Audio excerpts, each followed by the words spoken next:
මානුශාසනාවේ අදවසේදී පින්බර දායකත්වයෙන් කටයුතු කරන්නේ සීඹලාගොඩ පරකැටවැල්ල ලිපිනෙහි පදිංචි NSK සේනාධීර මහත්මිය සහ ඒ පවුලේ පිනප්පෙසගේ සදැහැති දායකත්වයන් ඇතිව එසේනම් මේ උතුම් ධර්මානුශාසනාව අප සියලු දෙනා කෙරෙහි මෙත් සිතින් මෙතින් සිට සියුම් කිරීමට ගෞරවනීය දේශක වහන්සේට අපි සියලු දෙනා නමස්කාර පූරකව ආරාධනා කරමු. සාදු සාදු සාදු. අවසරයි ස්වාමීන් වහන්සේ. සමන්ත චක්කවාලේසු අත්‍රා ගච්ඡන්තු දේවතා සද්ධම්මං මුනි රාජස්ස සුනන්තු සග්ග මොක්ඛදං ධම්ම ශ්‍රවණ කාලෝ අයං බදන්තා ධම්ම ශ්‍රවණ කාලෝ අයං බදන්තා ධම්ම ශ්‍රවණ කාලෝ අයං බදන්තා නමෝ තස්ස භගවතු අරහතු සබ්බ ධම්මේසු අප්පටිහත ඥානචාරස්ස දස බලධරස්ස චතු වේසාරජ්‍ය විසරදස්ස සබ්බ සත්තුත්තමස්ස ධම්මිස්සරස්ස ධම්මරාජස්ස ධම්මස්සාමිස්ස තථාගතස්ස සබ්බඤුනෝ සම්මා සම්බුද්දස්ස නමෝ තස්ස භගවතු අරහතු සබ්බ ධම්මේසු අප්පටිහත ඥානචාරස්ස දස බලධරස්ස චතු වේසාරජ්‍ය විසරදස්ස සබ්බ සත්තුත්තමස්ස ධම්මිස්සරස්ස ධම්මරාජස්ස ධම්මස්සාමිස්ස තථාගතස්ස සබ්බඤුනෝ සම්මා සම්බුද්දස්ස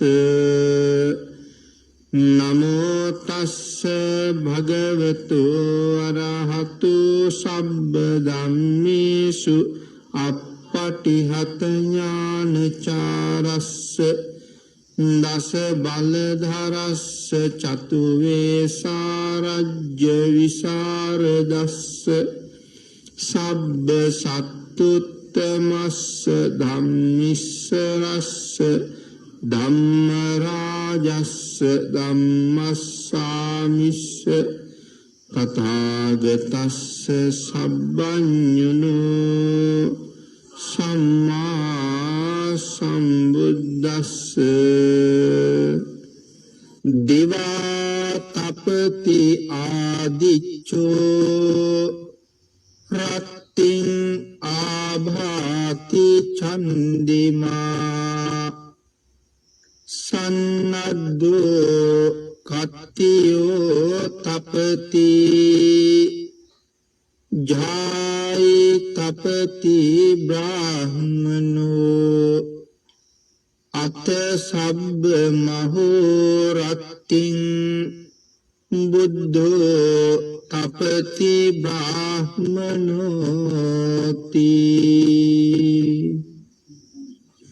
සද්ධර්ම ශ්‍රාවක කාරුණික ගුණගරුක බෞද්ධ පින්නතුනි, බොහෝම ශ්‍රද්ධාවෙන් යුක්තව මේ සියලු දෙනාම සදී පැහැදී සූදානම් වෙන්නේ තථාගත ශාන්තිනායක සම්මා සම්බුදුරජාණන් වහන්සේ විසින් ලෝක සත්වයන් පිළිබඳව අනන්ත අප්‍රමාණ දයාවෙන් කරුණාවෙන් මෛත්‍රියෙන් යුක්තව අවබෝධ කරගෙන දේශනා කොට වදාළ අති උතුම් ශ්‍රී සද්ධර්ම රත්නයෙන් අබමල් රේණුවකටත් වඩා අඩු බොහෝම පුංචි කොටසක් දේශනා කරවගෙන ධර්ම ගෞරවය පෙරදරි කරගෙන දේශනාගත ධර්මය ශ්‍රවණය කරන්නත් එසේ ධර්ම ශ්‍රවණය කිරීමෙන් ලැබෙන අවවාද අනුශාසනා තම තමන්ගේ ජීවිතවලට එකතු කරගෙන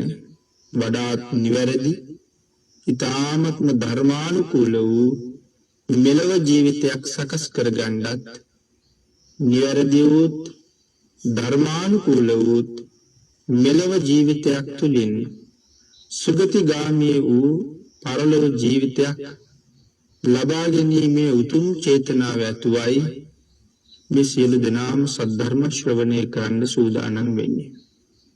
ඒ වගේම ධර්ම දානමය පින්කම සිද්ධ කරලා කුසල් රැස් කරගෙන බලාපොරොත්තු වෙන්නේ වහවහා ධර්ම අවබෝධය ලබා ගැනීම සඳහා මේ ධර්ම දානමය කුසලය සාංසාරික ජීවිතයට පාරමිතාවක් වේවා. සියලු දෙනාටම නිවැරදි තථාගත ධර්මයේ දකින්න මම් පෙත් විවර වේවා. සියලු දෙනාටම ජීවිතයේ යථාර්ථය දකින්න ශක්තිය ධෛර්ය භාග්‍ය වාසනාව උදා වේවා කියන පරමාර්ථයෙන් ඇතුවයි මේ සද්ධර්ම දානමය පින්කම සිදු කරන්නේ. එතලින් රැස් කරගන්න උතුම් පුණ්‍ය සම්භාර ධර්මයන් නිර්වාණ අවබෝධය සඳහාම හේතු වේවා කියලා ප්‍රාර්ථනා කරමු. පින්තුනි, මේ ධර්ම දේශනාමය පින්කම ලංකාවාසී ලෝකවාසී සියලුම දෙනාට සද්ධර්මය දානය කරවීමේ මහා ධර්ම දානමය පින්කමක්. ඒ උතුම් පින්කමේදී ලෝකයට දානය කරන ධර්මය පැහැදිලි කරන්න මාතෘකා කරගත් ගාථා රත්නයයි අපි මුලින් සිහිපත් කරන්න යෙදුනේ. ධම්මපද පාළියේ සඳහන් වෙන මේ ගාථා රත්නය දිවා තපති ආදිච්චෝ රත්තින් ආභාති චන්දිමා. දිවා තපති ආදිච්චෝ, මේ ආදිච්ච කියලා කියන්නේ සූර්යාට. සූර්යා දවල් කාලෙට බබලෙනවා. රත්තින් ආභාති චන්දිමා. චන්දිමා කියලා කියන්නේ චන්ද්‍රයා, සඳ. රාත්‍රී දවසට හඳ බබලෙනවා. දවල්ට ඉර බබලෙනවා. රැට හඳ බබලෙනවා.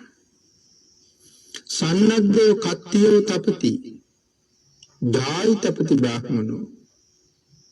සන්නද්ධෝ කත්තියෝ රජ්ජුරු බබලෙන්නේ සියලු ආභරණ වලින් සරසුනාට පස්සේ. ආභරණ ගලවලා හිටියොත් රජු සාමාන්‍ය මිනිහෙක් වගේ. රජවරු රාත්‍රියේට සියලු රාජාභරණ ගලවලා තියලා වීදි සංචාරය කරනවා. ඒ රජවරු රාත්‍රියේට වීදි සංචාරය කරන්නේ. ධාර්මික රජවරු එහෙම වෙයිදී. මගේ කිසියම් වරදක් තියෙනවද? මිනිස්සු තැන් තැන් වල මගේ වැරදි කතා කරනවද? හොයන්න රජු වීදි සංචාරය කරනවා. පිරිස් එකතු වෙන තැන් ඒ තැන් වලට ගිහිල්ලා පිරිස් වලට නොපෙනී රජු අහගෙන ඉන්නවා. සමහර වෙලාවට හොඳටම විශ්මාරු කරගෙන මේ පිරිස් එක්කම එකතු වෙලා රජු ඉන්නවා. මේ පිරිස මට චෝදනා කරනවාද? එහෙම චෝදනා කරන අය පහවදා මාලිගාවට ගෙන්නලා දඬුවම් නියම කරන්න නෙවෙයි. තමන්ගේ වරදක් කතා කරනවා නම් ඒ අඩුපාඩුව තමන් තුළින් මගහරවා ගන්නයි රජු මෙහෙම වීදි සංචාරය කර කර අඩුපාඩු හොයන්නේ. මේ අතීතයේ ශ්‍රේෂ්ඨ රජවරුන්ගේ හැටි. රාජා භවතු ධම්මිකෝ. රජු ධාර්මික වේවා කියලා අපි ප්‍රාර්ථනා කරන්නේ. රජු ධාර්මික නම් ඒ රට ශාස්ත්‍රීයයි. ඒ නිසා රජු දැනගන්න ඕනේ තමන් අතින් වැරදි කරනවා නම් ඒ වැරදි නිවැරදි කරගෙන ධාර්මිකයෙක් වෙන්න. සමහර වෙලාවට ඇතැම් රජවරු තමන් අතින් වැරදි කෙරෙනවද කියන කාරණාවක් දන්නේ නැහැ. එවන් රජුන්ගේ කාලෙට රටවල් බොහොම වාසනාවන්තයි. නමුත් අතීතයේ ධාර්මික රජවරු මේ විදිහට තමන්ගේ අඩුපාඩු හොයා ඇවිද්දා. එහෙනම් මිනිස්සු ඇයි රජුරු අඳුරගත්තේ නැත්තේ? සියලුම ආභරණ ගලවලයි සාමාන්‍ය කෙනෙක් වගේ ඉන්නේ. එහෙනම් මේ ඉන්නේ අපේ රජුරු කියලා හඳුනගන්නේ ආභරණ පැලඳගෙන රජ වෙස් ගත්තට පස්සේ. එහෙනම් ජායි තපති සන්නද්ධෝ කත්තියෝ තපති ජායි තපති බ්‍රාහ්මණෝ. එතකොට රහතන් වහන්සේ බබලින්නේ කොයි වෙලාවටද? පිරිස් වලින් වෙන් වෙලා බොහෝම නිදහසේ ධානවලට සමවැදලා ඉන්න රහතන් වහන්සේ බැබරෙනවා. එහෙම නැත්නම් මේ ඉන්නේ රහතන් වහන්සේ නමක් කියලා හොයන්න පුළුවන්ද? රහතන් වහන්සේ නමක් කියලා පිටපැත්තෙන් හොයන්න පුළුවන් කිසිම කාරණාවක් නැහැ. රහතන් වහන්සේලා ඇවිල්ලා කියනවද මං රහතන් වහන්සේ කියලා? කවදාවත්ම රහතන් වහන්සේ නමක් තමන් වහන්සේ රහත් වෙලා කියලා කියන්නේ නැහැ. රහතන් වහන්සේ නමක් ගාව උතුම් ප්‍රාර්ථනා දෙකක් තියෙනවා. රහතන් වහන්සේලා ගාව ප්‍රාර්ථනා නැහැ. නමුත් උතුම් ප්‍රාර්ථනා දෙකක් තියෙනවා. ඒ මොනවද උතුම් ප්‍රාර්ථනාව? මම මේ ශාසනය තුල යම් ඵලයක් ලැබුවා නම් ඒ කිසිම කෙනෙක් නොදැන ගනිත්වා. එන කියන්නේ නැහැ. මේකයි ප්‍රාර්ථනාව. මම මේ ශාසනය තුල යම් උතුම් ඵලයක් ලැබුවා නම් ඒ කිසි කෙනෙක් නොදැන ගනිත්වා. ඒ පළවෙනි ප්‍රාර්ථනාව. දෙවෙනි ප්‍රාර්ථනාව මා ලැබූ මේ උතුම් වූ ඵලය මේ ලෝක ජීවත් වෙන අන් සියලු දෙනාටම ලැබේවා. මා ඵලයකටපත් වූ බව කිසි කෙනෙක් නොදැන ගනිත්වා. නමුත් මා ලැබූ උතුම් සුවය අන් සියලු දෙනාටමත්පත් වේවා. මේ ප්‍රාර්ථනා දෙක රහතන් වහන්සේ ගාව තියෙනවා. හැබැයි රහතන් වහන්සේ බැබලෙන්නේ ධානවලට සම්බන්ධුනට පස්සේ විතරයි. නිකන් ඉන්නකොට සාමාන්‍ය කෙනෙක් වගේ කාටවත් හොයන්න බෑ. ඒ නිසා අතීතේ බොහෝ දෙනා පවුත් සිද්ධ කරගත්තා. රහතන් වහන්සේලා අඳුරන්නේ නැති නිසා. අනුරුද්ධ මහරහතන් වහන්සේගේ ශිෂ්‍යෙක් හිටියා සුමන කියලා. සාමණේරේ. අවුරුදු 7යි වයස. හැබැයි පැවිදි කරන්න කෙස් බාන වෙලාවෙම රහත් වුණා. බුදුරජාණන් වහන්සේ වන්දනා කරන්නේ අනුරුද්ධ මහරහතන් වහන්සේත් එක්ක මේ පුංචි සාමණේරයන් වහන්සේ ජේතවනාරාමයට වැඩියා. ජේතවනාරාමේ ඉන්නවා ගොඩක් වයසයි නමුත් තවම මාර්ගඵල ලැබලා නැති ස්වාමීන් වහන්සේලා. මේ චූටි දරුවා දැක්කට පස්සේ ලොකු ප්‍රේමනාප බවක් ඇති වුණා. සමහර ස්වාමීන් වහන්සේලා ළඟට ගිහිල්ලා ඔළුව අත ගෑවා. සමහර ස්වාමීන් වහන්සේලා ළඟට ගිහිල්ලා පිට අත ගෑවා. සමහර ස්වාමීන් වහන්සේලා ළඟට ගිහිල්ලා මේ බඩ අත ගෑවා. මේ බඩට ඇඟිල්ලෙනුත් ඇන්නා. මේ චූටි දරුවා මේ රැට එහෙම බඩගින්නේ ඉන්න පුළුවන්ද? මේ බඩට බඩගිනියෙන්නේ නැද්ද? එහෙම අහහ මේක සාමාන්‍යයෙන් අපේ සිරිතනේ. එහෙම අහහ පොඩි හම්බුරන්ගේ ප්‍රශ්න අහනවා එහෙම කර කර. ඒක බුදුරජාණන් වහන්සේ දැක්කා. දැකලා භාග්‍යවතුන් වහන්සේ කල්පනා කළා මේ මහණුන් නැසෙන්න හදන හැටි. ඇයි එහෙම හිතුවේ? මේ ස්වාමීන් වහන්සේලා දන්නේ නැහැ මේ ඉන්නේ කවුද කියලා. මේ සව් කෙලස් නසාපු මහරහතන් වහන්සේ නමක්. නමුත් වයස අවුරුදු 7යි. උන්වහන්සේ කීවද ස්වාමීනි මට එහෙම කියන්න එපා මට එහෙම කරන්න එපා. මම ඔබ වහන්සේලාට වඩා ගොඩක් උසස් මේ හිටියට මම රහතන් වහන්සේ නමක් කියලා කීවද? කවදාවත් කිව්වේ නැහැ. අනුරුද්ධ මහරහතන් වහන්සේත් විතර වැඩ ඉන්නවා. අර ස්වාමීන් වහන්සේලා සියලු දෙනා දන්නා අනුරුද්ධයන් වහන්සේ කියලා කියන්නේ මේ ශාසනයේ දිවශිලාභීන් අතර අගත අනුතුර ලබාපු මහරහතන් වහන්සේ. නමුත් අනුරුද්ධ මහරහතන් වහන්සේ කීවෙත් නෑ ඔය ඉන්නේ මගේ ශිෂ්‍යයා රහත් වෙලා කියලා. භාග්‍යතුන් වහන්සේ තමයි අර භික්ෂුන්ට මේ කරුණ පැහැදිලි කරලා එහෙම පව් කරගන්න එපා කියලා මතක් කළේ. ඉතින් ඒක කාරණාවක් තවත් එහෙම කරුණු බොහෝම තියෙනවා රහතන් වහන්සේව හඳුනන්න බෑ. හඳුනන්න පුළුවන් වෙන්නේ ධානයට සමවැදුනොත් විතරයි.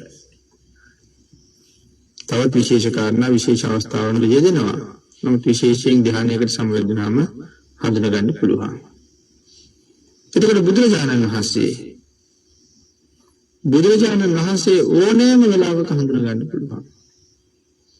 මේ භාග්‍යවතුන් වහන්සේ කියලා ඕනෑම වෙලාවක හඳුනගන්න පුළුවන්. භාග්‍යවතුන් වහන්සේ විසින් විශේෂ 이르දියක් පාලා තමන් වහන්සේ හඳුනන්න බැරි වෙන්න ඕනේ කියලා අදිෂ්ඨාන කරලා තිබුණේ නැත්තම් රෑ දවල් දෙකේ උන්වහන්සේ හඳුනගන්න පුළුවන්. අර වගේ 이르දි දක්වන වෙලාවලුත් තියෙන කාටවත් මාව හඳුනගන්න බැරි වෙන්න කියලා උන්වහන්සේම අදිෂ්ඨාන කරන වෙලාවල් තියෙනවා. අඟුලිමාලයන් දමනය කරන්න වැඩි වෙලාවේ තනියමනි වඩින්නේ. ඒ වෙලාවේ අදිෂ්ඨානයක් කරලා තියෙන්නේ කිසි කෙනෙකුට මං හඳුනන්න බැරි වෙන්න ඕනේ කියලා. අඟුලිමාල ඉන්න පැත්තට වඩිනවා. පාරේ ඉන්න මිනිස්සු දුවගෙන ඇවිල්ලා බිම පෙරලි වඳිනවා. වැඳලා කියනවා ස්වාමීනි ඔය මාර්ගයේ ගමන් කරන්න එපා. මිනිස්සු 10 දෙනා ගියා. මිනිස්සු 20 දෙනා ගියා. මිනිස්සු 30 දෙනා 40 දෙනා 50 දෙනා 60 දෙනා ගියා. ඒ කිසිම කෙනෙක් ආපහු නම් ආවේ නෑ. ඒ හින්දා ඔය මාර්ගයේ වඩින්න එපා තනියම. බුදුරජාණන් වහන්සේ ශ්‍රවණක් ගන්න බුද්ධ රශ්මියෙන් විහිදුවා මේ මාර්ගයේ වැඩියා නම් මේ මිනිස්සු සමහරලාට වඩින්න එපා කියන කාරණාව කියන එකක් නෑ. මේ වඩින්නේ බුදුරජාණන් වහන්සේ අඟුලිමාල මුණ ගැහෙන්නමයි මේ වඩින්නේ. අඟුලිමාලයන්ට අද සංසාරේ ලොකු පිහිටක් ලැබෙනවා කියලා සතුටු වෙනවා මිසක් යන්න එපා කියන එකක් නැහැ. නමුත් සඳහන් කරනවා 이르දියක් පාලා තමන් වහන්සේ අඳුරන්න බැරි වෙන්න අදිෂ්ඨාන කරලයි මේ මාර්ගයේ වඩින්නේ කියලා. ඉතින් එහෙම විශේෂයෙන් 이르දියක් වෙලාවල් තියෙනවා. එහෙම නැත්නම් හැම වෙලාවෙම බුදුරජාණන් වහන්සේ බබලෙනවා. මේ ගාථා රත්නේ දේශනා කළේ මොනවාගේ කාරණාවක් හේතු කරගෙනද? වස්සාන ඍතුව නිමා වෙලා අද වස් පවාරණය කරලා සියලු දෙනා වහන්සේලා ඉන්නේ. වස් පවාරණය කරපු දවසේ හැන්දෑවේ කුසල රජුරු සෝද මල් ආදී අරගෙන බොම් පිරිසිදු ඇඳුම් ඇඳගෙන ඊටාම ලස්සනට සංසුන්ව සංවරව සැරසිලා ජේතවනාරාම භූමියට ඇතුළු වුණා. ආනන්ද ස්වාමීන් වහන්සේ දැක්ක රජු හරිම ලස්සනයි, හරිම ප්‍රියමනාපයි, රජෙක් විදිහටම සැරසිලා සෝද මල් ආදී අරගෙන එන්නේ. එන්න හරිම ලස්සනයි රජු.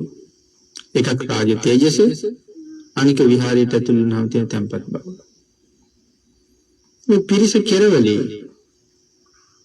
කෙරවලේ ඉන්න කාළුදායි මහරහතන් වහන්සේ. අනික් පිරිස් තම තමන්ගේ කටයුතු වල ධර්ම සාකච්ඡාවල ආදී යෙදලා ඉන්න වෙලාවේ කාළුදායි මහරහතන් වහන්සේ සමාධියට සමවැදුණා. සමාධියට සමවැදුන කාළුදායි මහරහතන් වහන්සේගේ සිරුරෙන් රැස් විහිදෙනවා. දිලිසෙනවා රහතන් වහන්සේ. ආනන්ද ස්වාමීන් වහන්සේ ඒ සිද්ධිය දැක්කා. බටහිර දිහා බැලුවා. බැහැගෙන යන සූර්යයා හරිම ලස්සනයි. රක්ත වර්ණයෙන් බබලන සූර්යයා. නැගෙනහිර දිහා බැලුවා. හඳ නැගීගෙන එනවා. මේ පසළොස්වක පොයට පහුවදාන්නේ. හඳ නැගීගෙන එනවා. පහුවදා හෝ පොයදා. හරිම ලස්සනයි. ඉර බැහැලා යනවත් ලස්සනයි. හඳ නැගලා එනවත් ලස්සනයි. රජුරුවත් හරි ලස්සනයි. රහතන් වහන්සේත් හරි ලස්සනයි. ආනන්ද ස්වාමීන් වහන්සේ මේ සියලු සිද්ධි සමුදාය දිහා බලනවා.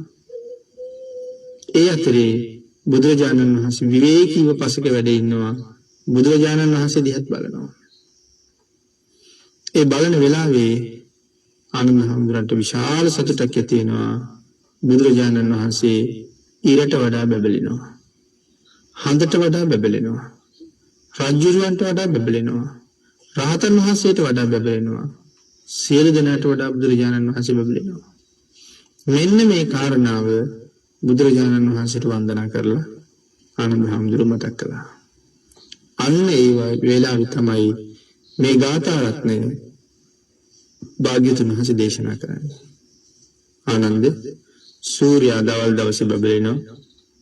චන්ද්‍රයා රාත්‍රී දවසේ බබලෙනවා.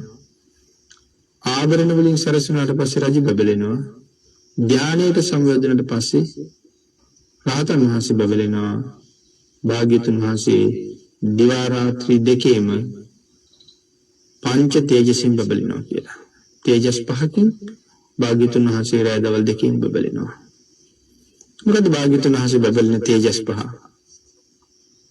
සිල් නැති අය අතර භාග්‍යතුන් වහන්සේ සිල් ඇත්තවුනුත් සිල් නැත්තවුනුත් අතර සීල තේජසින් භාග්‍යතුන් වහන්සේ බබලෙනවා. ඒක තමයි පළවෙනි කාරණාව.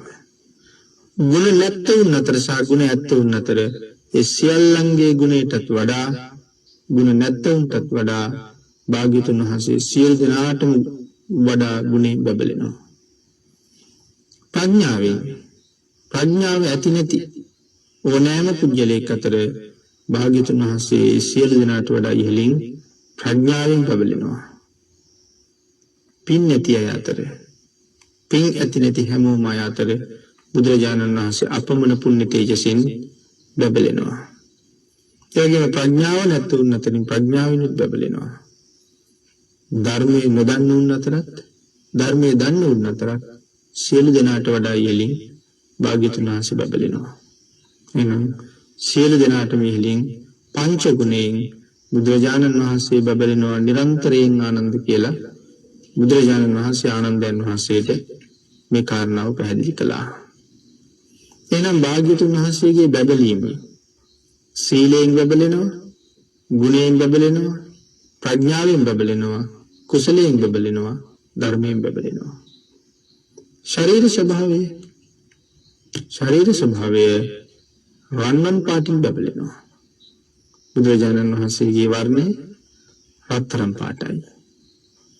බුදුරජාණන් වහන්සේගේ ශරීර වර්ණය රත්තරන් පාටයි කියලා සඳහන් කරාම අපි ගාව තියෙන රත්තරන් වල පාට වෙන්නේ ඇතිද බුදුරජාණන් වහන්සේගේ පාටත්? අපි ගාව තියෙන රත්තරන් වල පාට නෙමෙයි බුදුරජාණන් වහන්සේගේ පාට. එහෙමනම් බුදුරජාණන් වහන්සේගේ පාට රත්තරන් පාටයි. අපි ගාව තියෙන රත්තරන් වල පාට නෙමෙයි නම් අපි ගාව තියෙනව රත්තරන් නෙමෙයිද දන්නේ නැහැ. එහෙම හිතන්නත් වෙනවනේ. ධර්මයේ සඳහන් කරනවා හැබෑම රත්තරන් කොහෙද තියෙන්නේ කියලා. හැබෑම රත්තරන් තියෙන්නේ මහ මුහුදේ.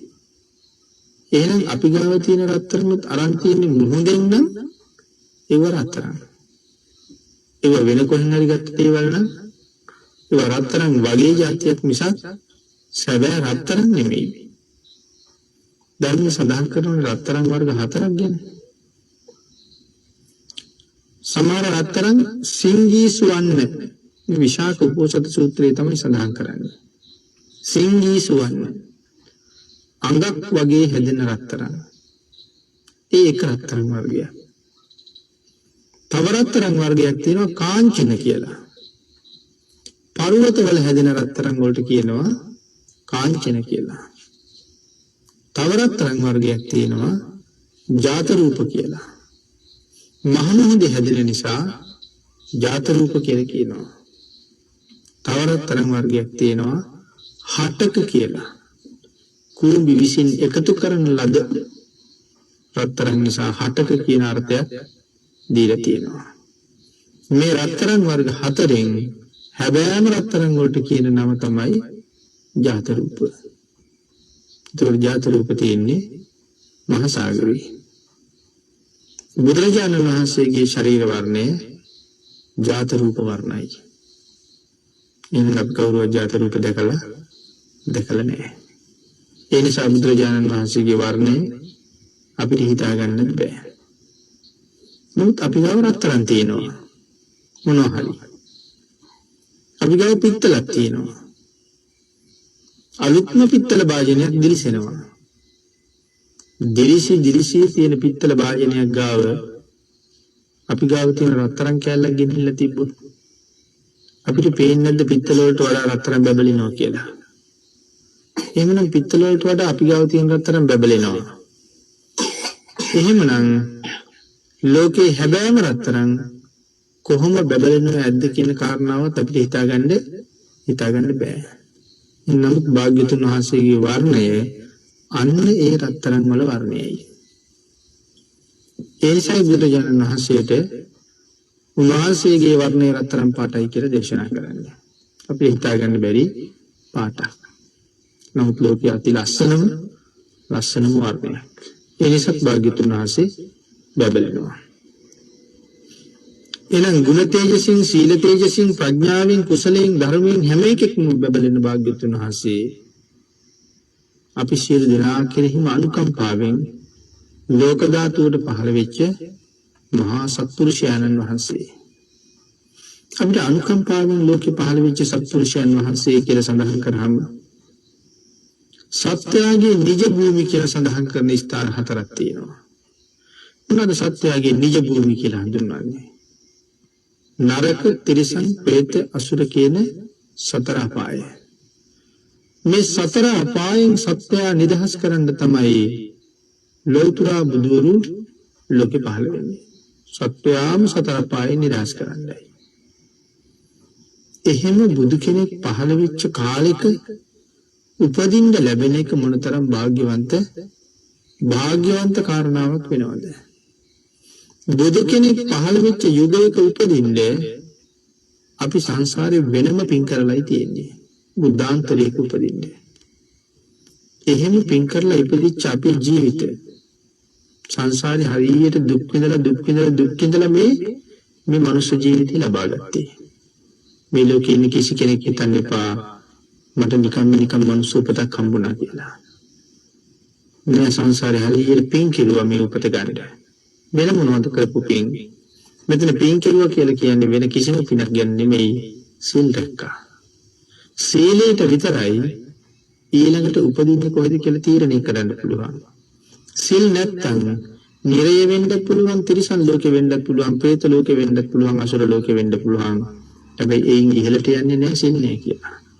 සීල් නැත්තම් මේ මනුස්ස ලෝකෙන් පල්ලෙහාට මිසක් කවදාවත් ඉහළට යන්නේ නැහැ. සීල් තියෙනවනම් මනුස්ස ලෝකෙ උපදින්න පුළුවන්. එහෙම නැත්නම් ඊට වඩා ඉහළ දිව්‍ය තලයක, බ්‍රහ්ම තලයක උපදින්න පුළුවන්. එහෙනම් අපි ගැන හිතලා බලන්නකෝ. පෙර ආත්මයක් අපිට තිබුණා. එහින් චුත වෙලා ඇයි අපි අපාය නොගියේ? ඇයි අපි තිරිසන් වුණේ? ඇයි අපි පෙරේත වුණේ?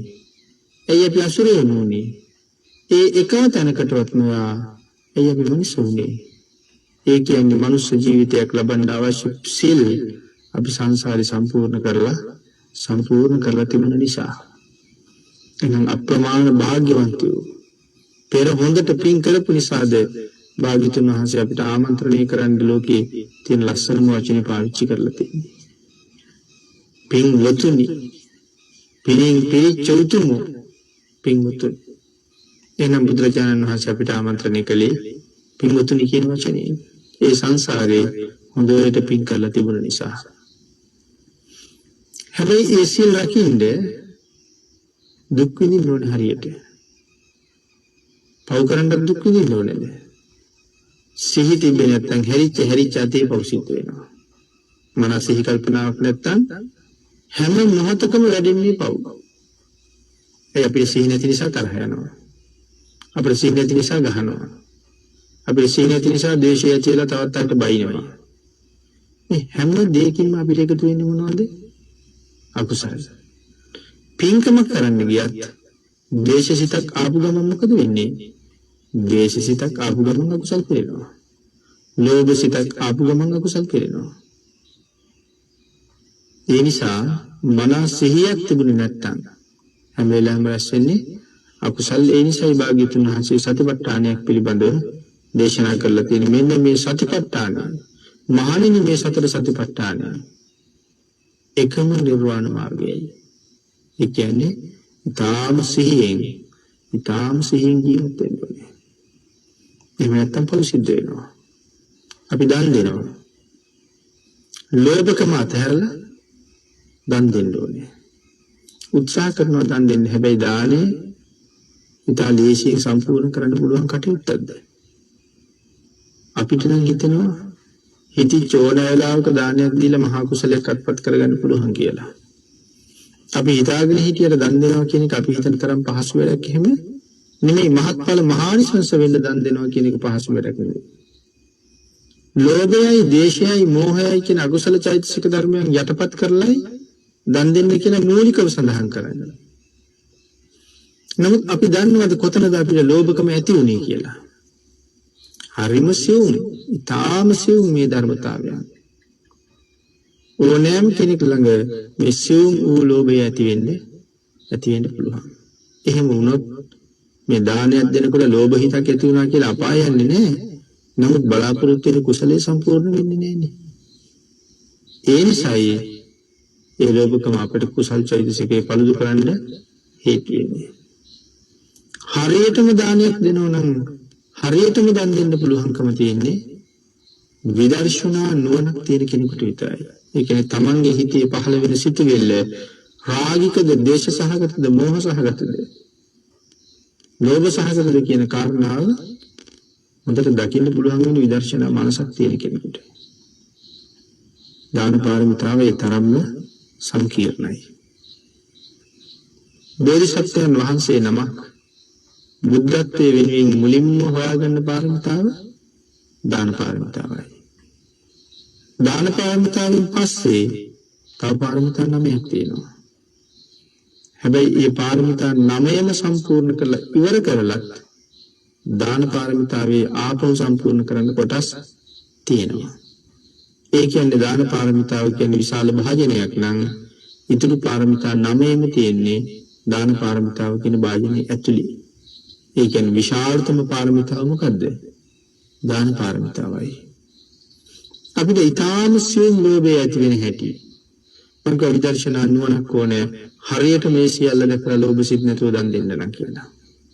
අපි මෙහෙම හිතමුකෝ. අපි දානයක් දෙන්න තීරණය කළා අපේ ගෙදර. අපි තීරණය කරන ස්වාමීන් වහන්සේලා 19යි. පිරිකර 10යි. මේ අවුල් පාත්‍ර 10යි. පාත්‍ර 10යි. දානි පාත්‍ර 10යි. එහෙම අපි දානට පූජා කරන දේවල් හදනවා. ඉතින් දල වශයෙන් මිලකුත් ඕනේ මේකට. මේ දානෙට මට කොච්චර වියදම් කරන්න පුළුවන්ද? ඒ සෑහෙන මුදලක් වියදම් වෙනවා. එතකොට ළඟ කෙනෙක් ඇවිල්ලා අහනවා ගෙදර පින්කමක් තියනවලු නේද? අපි මොනවද කරන්න ඕනේ? ඉතින් අපි කියන මේ දේවල් සම්පූර්ණ කරන්න හිතාගෙන ඉන්නවා කියම අර මොහොසේ කියනවා එහෙනම් මට දෙන්න පිළිකර පහක්. මම පිළිකර පහක් බාර ගන්නවා. එහෙම කියහම මගේ හිතේ මේ වාගේ සිතුවිල්ලක් ඇති වෙන අනේ හොඳයි. ණයලා මේ දපින් පින්කම කරන්න හිටියේ. පිළිකර පහකින් බාර දුන්නා කියලා කියන්නේ ඒක සෑහෙන පහසුවක් කියලා මට හිතෙයි. එහෙම හිතෙන්නේ ඇයි? ලෝභකම හින්දා. ආන්විකයි සිවුම් කිවි. මහත්ඵල වෙන්න ඕන නම්, මහානිසංස වෙන්න ඕන නම්, මටම මගේ කුසලයේ ඕන නම් මම පින්කම සංවිධානය කරලා මම තීරණය කරලා තියෙන්නේ දානෙ දෙන්න අතේ තියෙන මුදල් මදි වුණොත් මම බැංකුවෙන් පොලියට හරි සල්ලි ගන්නවා. අරන් මම දානෙ දෙනවමයි. හිතේ සමානකට ආයෙත් විතර්කයක් නැගෙන්න පුළුවන්. කුලියට අරගෙන පොලියට අරගෙන ණයට අරගෙන දන් දෙන්න ඕනේද? තේරෙ හැටියට දන් දෙනවා මිසක්. අපි දැන් මේ මොකද්ද කරගන්න ලෑස්ති වෙන්නේ? අන්න අපි විසින් සාධාරණත්වයක් ගොඩනගා ගන්න හදනවා. තියෙන හැටියට දන් දෙනවා මිසක් නැති දේවල් දෙන්නේ නැහැ කියලා. පුංචි දේවල් දීලා අතීතයේ ඕන තරම් දෙවලු කි. ඉතින් තියෙන හැටියට දෙනවා මිසක් ණය වෙවි දන් දෙන්න ඕනේ නැහැ. දැන් ඔය තර්කයේ එන්නේ දාන දෙන්න විතරක් නෙමෙයිද? තියෙන හැටියට දන් දෙනවා කියන තර්කයේ එන්නේ දාන දෙන්න විතරයි. අනික් වැඩවලට ගියාම තියෙන හැටියට ජීවත් වෙනවා කියලා හිතනවාද? මංගල උත්සවයක් කියනවා. තියෙන හැටියට සුළුවෙන් මංගල උත්සවය කරනවා කියලා කල්පනා කරනවා කවුරුහරි. ලක්ෂ ගාණක් ණය වෙනවා. ඒක මේ විනාශ වෙලා නැති වෙලා යන මුදලක්. නමුත් ලක්ෂ ගාණක් ණය වෙනවා. මට තියෙන හැටියට මම මේ පාපැදියම පැදගෙන ජීවත් වෙනවා කියලා හිතනවාද? නෑ කොහාට හරි ණය වෙලා යතුරු පැදියක් ගන්නවා. මාසෙකට ගාණක් ණය වෙච්ච එකද ගෙවනවා. වාහනයක් ගන්නවා ණය වෙලා. ඉඩමක් ගන්නවා ණය වෙලා. ගයක් ගන්නවා ණය වෙලා. සමහර අය අඳින්න ගන්නව ණය වෙලා. එක එක අවස්ථාවලට අඳින්නේ. ඒ ඔක්කොටම ණය වෙනවා. හැබැයි ඒ කිසි තැනක හිතුවේ නෑ තියෙන හැටියට ජීවත් වෙනවා කියලා. පින්කම කරන්න ගියාම විතරක් හිතනවා තියෙන හැටියට දීලා නිකන් ඉන්නවා කියලා. ඒකට අපි ගාව නැද්ද ආත්ම වංචාවක්. ආත්ම වංචාවක් තියෙනවා. අර පුදුල පිළිකර පහක් ගන්නවා කිව්වා. බොහොම සතුටින් කිව්වා හා හොඳයි. එහෙම මම ඒ වෙලාවේ හිතුවා නම් මගේ බරෙන් භාගයක් අඩු වුණා කියලා. එහෙම හිතෙන ලෝභකම හින්දා. මං කිව්වා විදර්ශනා නුවණක් ඕනේ කියලා. දැන් මගේ පින්කම මම ණයට හරි කරන්නයි හිතලා තියෙන්නේ. කෙනෙක් ඇවිල්ලා පිළිකර පහක් ගන්න කියනවා. හොඳ සිහියෙන් ඉන්න ඕනේ මගේ හිත මොකද්ද වෙන්න හදන්නේ කියලා. අරයට උත්තර දෙන්න කලින්. හොඳ සිහියෙන් ඉන්නවා. එහෙම සිහියෙන් කල්පනාවෙන් මෙයාට උත්තරේ දෙනවා. පින්කම මම කරනවා. ඔබට පින් සිද්ධ වෙන්න ඕනේ නම් ඔබ පිළිකර පහක් ගන්න. ඔබ ගත්තත් නැතත් මම පින්කම කරනවා. ඔබට මේ පිළිකර පහ බාර දෙන්නේ ඔබට පින් සිද්ධ වෙන්න ඕනේ නිසා මිසක් මට බැරි හින්දා නෙමෙයි. අන්න එහෙම හොඳ විදර්ශනා නුවණක් තමන් ගාව තියාගන්න ඕනේ ලෝභ සහගත හිතක් නැති වෙන්නේ. ඊළඟ භාග්‍යතුන් වහන්සේ මෙතන දේශනා කරනවා ඊතා දුකසේ ලබාගත් මනුෂ්‍ය ජීවිතය නමුත් අඳුරෙන් පිරිපුණු ජීවිතයක්. මනුෂ්‍ය ජීවිතය ලැබුණේ නම් බොහොම දුක් විඳලා සිල් රැකලා. ඒ වුණාට දැන් අපේ ජීවිතේ පිරිපුන් වෙලා තියෙන කුසලයෙන් නෙමෙයි අකුසලයෙන්. අපේ ජීවිත අකුසලයෙන් පිරීලායි තියෙන්නේ. අපේ ජීවිත අඳුරෙන් පිරීලායි තියෙන්නේ. ඒ උපදිනකොටම කල්යාණ මිත්‍රයෝ හම්බෙච්ච නැති නිසා. අපි සිල් ගුණවල පිහිටවන අය අපිට හම්බෙච්ච නැති නිසා අපේ ජීවිත දවසින් දවස ආලෝකමත් වුණාද? නෑ දවසින් දවස අඳුර වැටුණා. දරුවෙක් ඉපදිච්චහම ඒ දරුවගේ ජීවිතේ ආලෝකයෙන් ආලෝකයට ගෙනියන්න ඕනේ. ඒගොල්ලෝ ආලෝකයට න්යාය ආවේ. මනුෂ්‍ය ලෝකේ ඉපදුනා කියලා කියන සුගතියකට ආවා. ආලෝකේ හොයාගෙන ආවා. දැන් අපි අම්මා තාත්තා කල්යාණ මිත්‍ර වෙන්න ඕනේ දරුවා ආලෝකයෙන් ආලෝකයට ගෙනියන්න. හැබැයි ලෝකේ එහෙම වෙනවා හරිම අඩුයි. මෞපියෝ ගාව තියෙන මහා ලොකු තෘෂ්ණාවක්. තමන්ගේ ආත්මාර්ථකාමී තෘෂ්ණාව ඒ අඥාන හැඟීම මේ අහිංසකයෙකු මුදුන්පත් කරන්න හදනවා. එයා මනුස්ස ලෝකයට ආවේ අපේ පිනකට එහෙම නෙමෙයි. එයාගේ පිනටයි මනුස්ස ලෝකයට ආවේ. තව පින් කරගන්නයි ආවේ. පින් කරගන්න මනුස්ස ලෝකෙට එන්න නම් අම්මා කෙනෙකුගේ කුසහරහා එළියට එන්නම වෙනවා. වෙන එන්න ක්‍රමයක් නැති නිසා මනුස්ස ස්ත්‍රියක් හොයාගෙන ඉපදුනා. ඉපදිලා මේ ලෝකෙට ඇවිල්ලා පින් කරන්න හිතාගෙන තමයි එන්නේ. හැබැයි ඉතින් ඉපදුනාට පස්සේ සම්‍යක් දෘෂ්ටියේ පිහිටුවේ නැත්නම් සම්‍යක් දෘෂ්ටිය ලැබෙන්නේ. ඒකටයි කල්යාණ මිත්‍රයෝ ඕනේ කියලා කියන්නේ.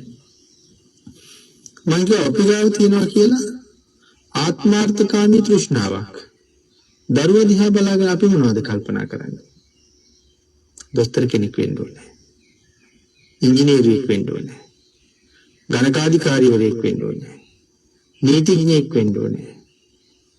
ඒ න්‍යායෙන් දරුවගේ අවශ්‍යතාවයට වඩා දරුවාගේ ප්‍රමාණයට වඩා එයාට මහා බරපතල අපි යාගින් බලාපොරොත්තු වෙනවා වෙන දෙයක්. හැබැයි මේ හැම දෙයකම දීපාන්දර හැරවනවා. බෙලාවටත් කලින් කෑම කවනවා. මේ හැම දෙයක්ම කරගෙන ඉස්කෝලේටත් තරන් යනවා, පන්තියටත් තරන් යනවා. ඒ වුණාට අපි කල්පනා කරලා බලමු. පසළොස්වක පොය දවසටවත් දරුවා අරන් පන්සල් යන්න සූදානමක් අපි ගාව තියනවාද? හන්දෑවට මල් පහන් පූජා කළාද? බුදුන් වැන්දද? එහෙම අහන සිරිතක් අපි ගාව තියනවාද? ඒකක්වත් නැහැ. හැබැයි ඉස්කෝලේ වැඩ ටික කෙරුවද, පන්ති වැඩ ටික කෙරුවද කියන කාරණාව හැම පැත්තෙම හොයනවා. මේ දරුවා අපි කියන උපාධියකුත් පාස් කරගන්නවා. හැබැයි රස්සාවක් නැහැ. ඉඩමක් කඩමක් විකුණලා හරි සල්ලි ටික ගෙනහිල්ලා කාට හරි දීලා රස්සාවක් සල්ලි වලට හරි අරගෙන දෙනවා. ඒක සල්ලි වලට හරි ගන්න පුළුවන්. මෙයා අසනීප වෙලා මරණ මංචකේ වැටෙනවා. කෑ ගහ ගහ කියන මට අපායෙ ගිනි දැල් පේනවා. මැරෙනනම් මැරිච්ච ගමන් මං අපායෙයි. එයා කෑ ගහ ගහ හඬනවා. සල්ලි දීලා ඒක නවත්තන්න පුළුවන්ද? අම්මා තාත්තට කරන්න දෙයක් තියෙනවද? අසරණයි. දරුවා කෑ ගහනවා අපායෙන් බේරගන්න කියලා. දෙවොපිට පැත්තකටලා බලාගෙන ඉන්න නැත්තම් අඬන්න තමයි සිද්ධ වෙන්නේ. හැබැයි රස්සාවක් නැහැ කියලා අන්නකොට සල්ලි දීලා රස්සාවක් කරන් දෙන්න තිබුණා. එහෙනම් මේ අඳුරෙන් පිරිපුන් ජීවිත සංසාරේ සිල් රැකලා මනුස්ස ලෝකේ උපද්දවා ගත්තේ තවත් ආලෝකයෙන් ආලෝකයට යන්නයි. නමුත් කල්යාණ මිත්‍රයෝ හම්බෙච්ච නැති නිසා අපි හැමෝගේම ජීවිත අඳුරෙන් පිරීලායි තියෙන්නේ. අඳුරු ගුහාවක තනි වෙච්ච අපේ ජීවිත ආලෝකයෙන් ආලෝකයට අරන් යන්න ලෝක ධාතුවේ පහළ වෙච්ච අති විශිෂ්ටතම කල්යාණ මිත්‍රයන්ට තමයි සම්මා සම්බුද්ධ කියලා කියන්නේ. මේ මහා වීරයන් වහන්සේ දේශනා කරපු එක බණ පදයක්. මහ ගොඩක් නෙමෙයි 84000ක් තරම් අති විශාල වූ ධර්මස්කන්ධයෙන් එක බණ පදයක්. නිවන සඳහා හොඳටම ප්‍රමාණවත්. හරියට අවබෝධ කරගත්තොත් එක බණ පදයයි නිවන් දකින්න අපිට ඕනේ. ඒ නිසා සම්මා සම්බුද්ධ කියන්නේ කවුද කියන කාරණාව මනාව හඳුනාගන්න. මනාවම තිසරණෙහි පිහිටලා මනාවම සිල් ආරක්ෂා කරගෙන මනාවම ගුණ ධර්ම දියුණු කරගෙන උන්වහන්සේ දෙසූ මාර්ගයේ ගමන් කරන්න වෑයම් කරන සෑම පුජ්‍යලයක්ම මේ වගේ බබලින පුජ්‍යලයන් බවට පත් වෙනවා. ඒ මහා ශ්‍රේෂ්ඨයන් වහන්සේ අනුව යමින් ලබාගත් ශ්‍රේෂ්ඨ මනුෂ්‍ය ජීවිතය ආලෝකයෙන් ආලෝකයට ගෙනියන්න පුළුවන් ජීවිත බවට පත් කරගන්න මේ භාග්‍යතුන් වහන්සේගේ ධර්මයේ ඒ ශ්‍රේෂ්ඨ වූ දේශනාව අපි සියලු දෙනාටම ඒකාන්ත වූ පාරමිතාවක්සේ පිහිට වේවා කියලා සාදු කියලා ප්‍රාර්ථනා කරගෙන අපි රැස් කරගත්තා වූ සියලුම පුණ්‍ය සම්භාර ධර්මයන් අතේ මිටි තියාගෙන කුසලයෙන් පෝෂණයටපත් වෙමු සිටින මොහොතේ ඒ සත්පුරුෂ වූ මාර්ගයේ ගමන් කරමින් සංසාරයෙන් ඈතර වෙන්න අපි සියලු දෙනාටම ශක්තිය ධෛර්යය භාග්‍ය වාසනාව උදා වේවා කියලා ප්‍රාර්ථනා කරමු. පින්නතුනි අද ධම්මනදී තිත්ත ධර්මදේශනා මාලාවේ අද දේශනාවේ දායකත්වයේ දරනු ලබන්නේ සියඹලාගොඩ පරකට වැල්ලේ පදිංචි NSK සේනාධීර මහත්මිය ප්‍රධාන පවුලේ සියලු දෙනා විසින්. ඒ පින්වත් පිරිස විසින් පුණ්‍යානුමෝදනා කරනු ලබනවා දෙපාර්ශ්වයේම ආදරණීය දෙමව්පියන්ට නිරෝගී සුවය දීර්ඝායුෂය ලැබීම සඳහාත් පවුලේ සියලු දෙනාගේ එදිනෙදා කටයුතු සාර්ථක කර ගැනීම සඳහාත් දරුවන්ගේ අධ්‍යාපන කටයුතු දියුණු කර ගැනීම සඳහාත් මේ උතුම් කුසල ධර්මයන් උපකාර වේවා. මේ සඳහා සහභාගී වූ සියලු දෙනාටත් අප පවුලේ සියලුම දෙනාටත් උතුම් ධර්මාවබෝධයේ පිණිස මේ කුසලයේ උපකාර වේවා. අපවත් වී වදාළ ගෞරවනීය දරණාගම කුසල ධම්ම නායක මාහිමිපාණන් වහන්සේටත් උතුම් බුද්ධත්වයේ පිණිස මේ උතුම් ධර්ම දානමය කුසල කර්මයේ උපකාරයක් වේවා. බෞද්ධ මාධ්‍ය ජාලයේ වත්මන් අධ්‍යක්ෂක ගෞරවනීය බොරලන්දේ වජිරඥාන ස්වාමින් වහන්සේටත් බෞද්ධ මාධ්‍ය ජාලයේ කාර්ය මණ්ඩලයේ සියලු දෙනාටමත් උතුම් තුනුරුවන්ගේ ආශිර්වාදය ලැබේවා. ධර්මාවබෝධය සඳහාම මේ කුසල් හේතු වේවා. ධම්මනදී තිත්ත උතුම් ධර්මදේශනා මාලාවේ ප්‍රධාන සංවිධායක සරත් ශාන්ත දේශප්‍රිය මහත්මයාටත් එතුමන්ගේ ස්වාමි දියණියට දියණිවරුන් දෙපළට වගේම දෙමව්පියන්ටත් මේ පුණ්‍ය ධර්මයන් අනුමෝදන් වේවා. තුනුරුවන්ගේ ආශිර්වාදයෙන් නිදුක් නිරෝගී භාවයේ චිර ජීවනයේ සැලසේවා. මේ උතුම් පින්කම් මාලාව රත්නත්‍රයේ ආශිර්වාදයෙන් තව চিරාත් කාලයක් ඉදිරියට පවත්වාගෙන යාම සඳහා රත්නත්‍රයේ ආශිර්වාදයෙන් තව තවත් ශක්තිය ඒ පින්නතුන්ට ලැබේවා. ඒ සියලුම දෙනාටත් අප හැම කෙනෙකුටමත් පුණ්‍යානුමෝදනා කළ සියලු දෙනාටමත් ආශිර්වාද කළ මව්පියන් ඇතුළු හැම කෙනෙකුටමත් ඊටම ඉක්මන් භවයක ඊටමත්ම කෙටි කාලයකින් සැප සහිත ප්‍රතිපදාවෙන් අමා මහ නිවනින් සැනසීම සඳහාම මේ උතුම් ධර්ම දානමය කුසල කර්මයක් ධර්ම ශ්‍රවණානිසංසයත් හේතු වේවා. සද්ධර්ම ශ්‍රවණය කළ ලක්වැසි ලෝවැසි සියලු දෙනාටමත් මේ කුසල් අඩු නැතුව අනුමෝදන් වේවා. තුනුරුවන්ගේ ආශිර්වාදයෙන් නිදුක් නිරෝගී භාවය චිරජීවනයේ සලසේවා කියලා ප්‍රාර්ථනා කරමු. ආකාශට්ඨා ච බුම්මට්ඨා දේවා නාග මහිද්దికා පුඤ්ඤන්තං අනුමෝදිත්වා චිරං රක්ඛන්තු ලෝක ශාසනං දේවෝ වස්සතු කාලේන සස්්‍ය සම්පත්ති හේතුච පීතෝ භවතු ලෝකෝ ච රාජා භවතු ධම්මිකෝ